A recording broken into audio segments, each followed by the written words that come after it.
नहमदुहु व नसल्ली अला रसूलिहिल करीम अम्मा बाद अऊज़ु बिल्लाहि मिनश शैतानिर रजीम। कुल्लु नफ्सिन ज़ाइक़तुल मौत, मौत का जायका हर नफ्स ने, हर जान ने चखना। अल्लाह ताला का वादा है, कुरान पाक में इरशाद फरमा दिया कि मौत का जायका हर जानदार ने चखना है। मैंने और आपने भी चखना है। एक बात तो याद रखें, आने की तो तरतीब है लेकिन जाने की कोई तरतीब नहीं है। ये मौत हर नफ्स को आके रहेगी और मौत हमारा आलमी दुनिया से आलम बरज़ख यानी कब्र की तरफ जाने का एक वास्ता है, वसीला है।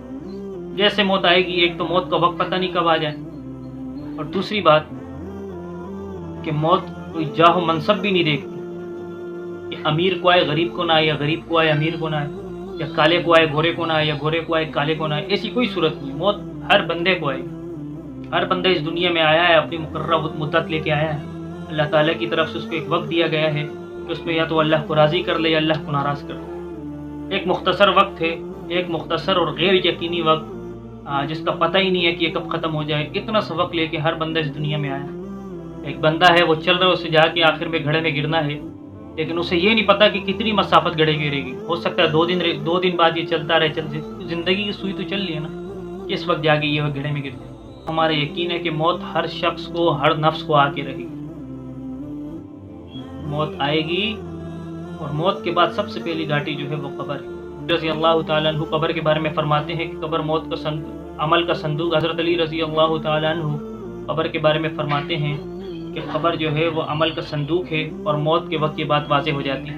हज़रत उस्मान रज़ी अल्लाह ताला अन्हु जब कब्र से गुजरते तो इतना रोते कि आपकी दाढ़ी में गुजरते ही उसका जिक्र सुनते, इतना रोते कि आपकी दाढ़ी मुबारक आंसुओं से तर हो जाती। किसी ने कहा कि आप जन्नत और जहन्नम के जिक्र से तो इतना नहीं रोते जितना जो है वो कब्र से रोते हैं। फरमाया कि कब्र जो है ये पहली मंजिल, जो इससे निकल गया तो वो निकल गया और जो इसमें फंस गया तो वो फंस गया।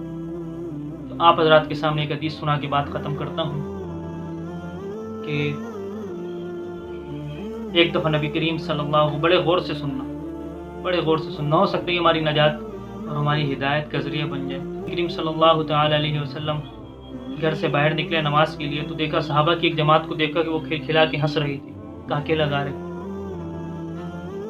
तो आपने फरमाया कि लज्जतों को तोड़ने वाली कि जो चीज़ में देख, अगर तुम लज्जतों को तोड़ने वाली चीज़ मौत को कसरत से याद करो तो जो चीज़ मैं देख रहा हूँ वो पैदा ना हो, जो हालत में तुम्हारी देख रहा हूँ वो हालत तुम्हारी ना हो। यानी हालांकि सहाबाए किराम की ज़िंदगी आप देखें कि हर वक्त खौफ और उम्मीद की तरफ, हर वक्त नबी करीम सल्लल्लाहु अलैहि वसल्लम सहाबा की जमात से फरमा रहे हैं। हमारा क्या हाल है, ये तो मैं और आप इसको बयान करने की ज़रूरत नहीं है कि हम कितने गाफिल हैं मौत से, हम किस कदर मौत से गाफिल हैं। ये तो मुझे आपको पता है, खूब अंदाज़ है, इसको बताने की ज़रूरत है। वो सहाबाए किराम की जमात जिनके बारे में अल्लाह ताला ने फरमा दी कि रज़ी अल्लाहु अन्हुम व रज़ू अन, कि अल्लाह उनसे राज़ी वो उनसे राज़ी। उनको कौन? नबी करीम सल्लल्लाहु अलैहि वसल्लम जो उनके मुरब्बी हैं, उनकी तरबियत करने वाले, वो फरमा रहे हैं कि तुम हंस रहे हो, अगर तुम मौत को कसरत से याद किया करो तो ये सूरत हाल ना हो। यानी लज्जतों को तोड़ने वाली चीज़ मौत को अगर तुम कसरत से याद करो तो जो सूरत हाल में तुम्हारी देख रहा हूँ ये पैदा ना हो। कब्र पर कोई दिन ऐसा नहीं गुजरता, ये नबी करीम सल्लल्लाहु अलैहि वसल्लम ने इरशाद फरमाया, तिरमिज़ी की रिवायत। ये कब्र पर कोई दिन ऐसा नहीं गुजरता कि जिसमें ये आवाज़ ना देती हो, मैं तन्हाई का घर हूँ, मैं बेगानगी का घर हूँ, मैं मट्टी का घर हूँ, मैं तन्हाई का घर हूँ, मैं बेगानगी का घर हूँ, मैं मट्टी का घर हूँ। कोई दिन ऐसा नहीं गुजरता जिसमें वो ये आवाज़ ना लगाती। और फिर आगे फरमाया कि जब कोई मोमिन कब्र में रखा जाता है तो कब्र से कहती है, तेरा आना मुबारक हो, बहुत अच्छा किया जो तू मेरे में आ गया। ज़मीन में चलते थे उन सब में मुझे तू ही ज़्यादा पसंद था। आज जब तू मेरे अंदर आया है तो मेरे बेहतरीन सलूक को भी देखेगा। इसके बाद वो कब्र मुर्दे की जहाँ तक निगाह पहुँचती है वहाँ तक कब्र खुली हो जाती है और एक दरवाज़ा जन्नत की, एक खिड़की जन्नत की वहाँ से खुल जाती है कब्र में, जहाँ से इस हवा और खुशबू, जन्नत की हवा और खुशबू इस मैयत को आती है। और जब कोई बदकरदार, फासिक या फाजिर, अल्लाह का नाफरमान या कोई काफिर कब्र में रखा जाता है तो कब्र कहती है, तेरा आना ना मुबारक, बहुत बुरा किया जो तू आ गया। जितने लोग ज़मीन पे मुझ पे चलते थे इन सब में मुझे तू बुरा लगता था, आज जब तू मेरे में आया है तो मेरे बदतरीन सलूक को भी देख। इसके बाद फरमाया कि वो कब्र इसको इस तरीके से दबाती है कि इसकी पसलियाँ एक दूसरे में घुस जाती हैं, ऐसे दबा,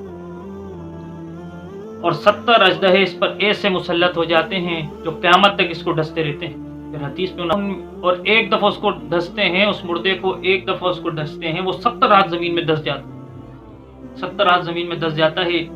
और जब اور پھر فرمایا کہ اگر وہ ایسے اژدہے ہیں کہ اگر ان میں سے ایک بھی زمین پر پھونک مار دے، یعنی زمین کی طرف منہ کر کے سانس لے لے، تو زمین پر قیامت تک روئے ارض پہ گھاس نہ ہوگی۔